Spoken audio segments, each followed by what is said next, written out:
Winding engine Khottadih colliery Pandaveshwar area ACL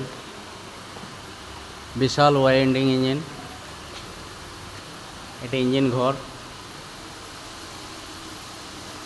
খোট্টাডির 2 নম্বর পিটে লোকজন এইখান থেকে ওঠানামা করে। এটা একটা স্টিম ইঞ্জিন। লাঙ্কেশ্বর বয়লার আছে এতে ফিট করা। লাঙ্কেশ্বর বয়লার বিশাল এটা বয়লার। এই দেখুন, এটা ওয়াইন্ডিং ইঞ্জিন খালাসি বসার জায়গা। এখানে প্রোডাকশন প্রায় 1200 টন মতো।